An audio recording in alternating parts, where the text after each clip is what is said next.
get out. Do you know that, what is the predominant religion in Mexico? Catholic. But is it true Catholicism or is it a hybrid? Probably hybrid. It is a very much hybrid because they still employ house gods. They still believe in house gods. When you see all these little figurines and stuff like that, they're house gods. They're house gods that their pagan religion has inserted to them. And so what happens is that when you're in a village, that's what they call a ranch, is a village. It's a ranch. And they have all these people there. Do you know that when a Jew becomes a Christian, what do they do for the Jew that becomes Christian? They have a funeral. They die. From that point forward, he is no longer a Jew. He's a Christian. He has deserted their faith. He's cast off their faith. Do you know that in Mexico, that when you're living on a ranch and everything's communal there, everybody works on the same fields and all that stuff that's owned by another owner, do you know that when you become a Christian in a ranch like that, do you know that at that point you are ostracized? Ostracized. In other words, you're no longer accepted. I love the word, and it says, "Get thee out." This is the word yalak, and it means one of the things is to die in the manner of living figuratively. So basically, in essence, God was telling Abraham, die to your old self. Die to your family, die to your people. Separate yourself. Die to yourself. That's why when Yeshua said, what do I got to do? He says what? Take up your cross and what? Die daily. What are we dying to? Yeah. The thing is that we've always got these things that we want to accomplish. Everything that we do in our life. We've all got our reasons for not worshiping God, for not serving God. Well, I can serve God here, I can serve God there. No, you can't. I'm sorry. This is called a sacrifice. This is called a sacrifice. This is why it's so important to go to church. You take a moment of your life and you say, this is holy. This is God's. I am going to give this. You realize what kind of relationship would you be in if you say, now, Sabrina, I really love you and we're going to get married, but I'm only going to see you on Saturday morning from 8 to 9. You'd laugh at that, wouldn't you? That ain't going to work. Carrie says, that wouldn't be bad. I like that. But the thing is that this other side of it is that what depth are you ever going to have in that relationship, Emily? None. So the thing is that God wants so much more. He wants to walk with us so much more. He wants us. And here's Abram.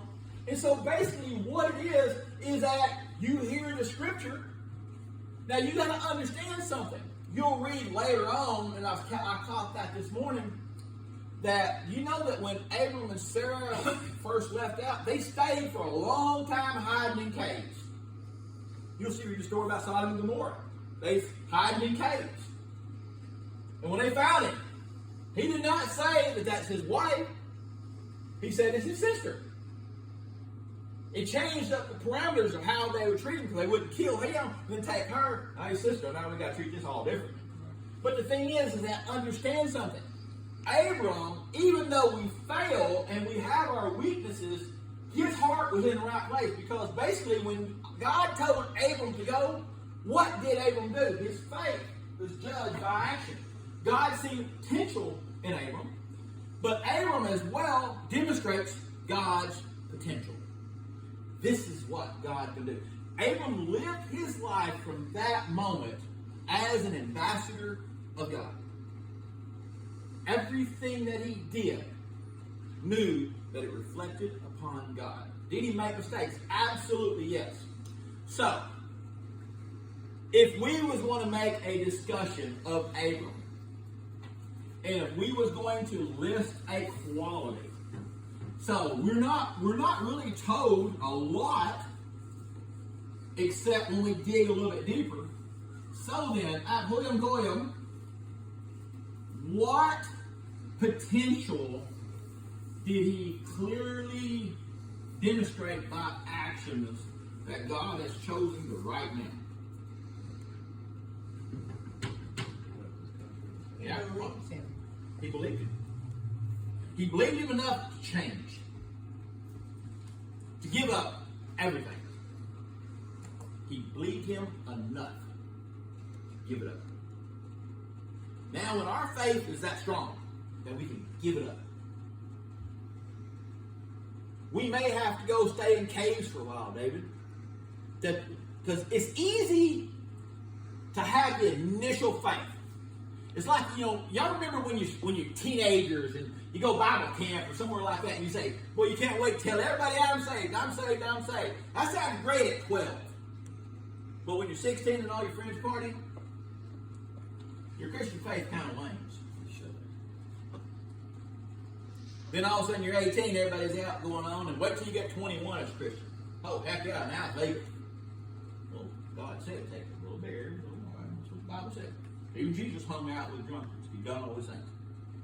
Jesus hung out with them, but you never see Jesus what? He partook. But he never lost control. He never forgot that he was an ambassador. There are things and there are people. There was a friend of mine, and I'm going to close on this, and I promise I'm going to close on this. Let's shut up. I'm going to say it again. When I was kind of in the valley praying about, I didn't even know that my Masonic career was going to end yet. I didn't even know. Did I suspect it? Yes, I did, and I'll tell you why. I told you a story years ago about when my sister was down at the altar, and I was really deep into studying cameras. Man, I would look at cameras. That's all I did. Started f-stops and exposure rates, lenses, everything. And so, I was so deep in that stuff, and my sister was down at the altar.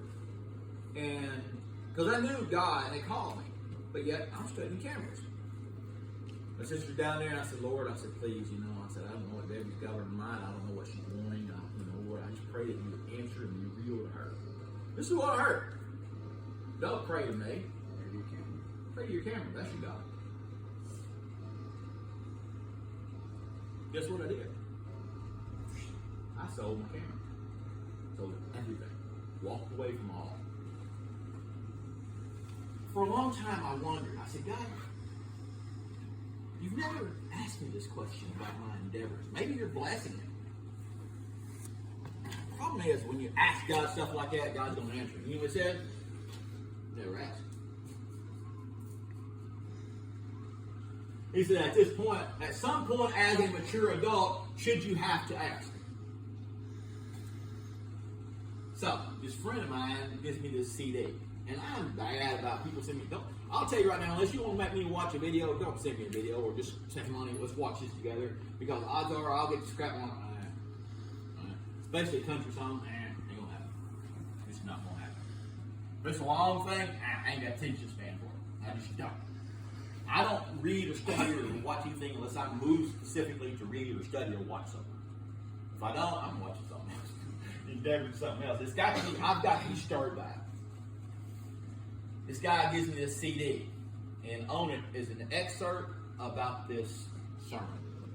The problem is that it kept resonating. And it tells the story about the guy from Bethesda when he was healed in the pools of water. And he lay there and waited. There was this pool in Bethesda that says that when water was stirred, the angels had moved upon it, and that's when the water was healed. And he was waiting. And after the guy was healed, he says, don't go here, don't go there, don't go in the city, don't show yourself, go to your home. Don't even tell anybody what I done. And the man tells a story that he says he knew that he could not abide with them anymore. What that means, he couldn't stay with them no more. When I got married to Amber, I had friends that I loved dearly. They were my buddies. But guess what I wanted to be? I wanted to be a daddy. I wanted to be a husband. That's what I wanted to be. I knew that that's what I was called to be. And so I had to do what? Walk away from them. I had to choose to walk away from them. I I said, I can't do this. Carrie, I was invited so many times to go play music with my buddies in bars and stuff like that. I could not go to a place that my children and grandchildren could not go to. If my children and grandchildren could not go to it, that was my filter. I wouldn't go to it. But one part is that kept resonating in my mind was the guy said, you don't have to explain to them why you cannot abide with them anymore. Leave. When God told Abram to die to his family, leave his country, leave his home, die to that. Abram is dead. Abram is going to be changed to Abraham. He's going to be a new person, a new name. But he had to die to that old self. God never told Abraham, but now you might want to tell your parents, and you might want to talk to your friends and tell them about it. Did you ever see that Abram had to tell his family? Abram had to go. And this man, this part that resonated David over and over and over again is, you don't owe them an explanation of why you cannot be there no more. Go. And see, I didn't understand that was the precursor to me leaving all of that lifestyle. Amber had said, I'd asked her, I said, I don't understand. Why did God open my mind and show me all these things? And I devoted that time, then all of a sudden it's just like a light switch cut off. I mean, within a few days, I was gone and walked with everything in masonry. Lost countless friends. Gone. I don't talk to nobody no more. And there be days I talk to people every day, hours. I talk to nobody. I said, why? Why did God do all that? He said, to get you ready for this moment now. You devoted yourself to all these other things. It's time that you devote to here, to your family, to your church, to God. So it goes by this order. To God, to my family, to this church. Everything else filters down from that point right there. But I did not have to explain to them. God said go. What do I got to do? No. I can say, as he told Abram, walk before me and be made complete. I can tell you now that I know for certain that what happened was for the best. There was something missing.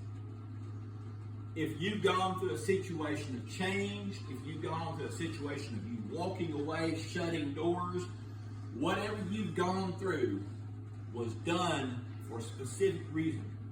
And it was done because you could not do it yourself. Things had to happen at a way to make you go.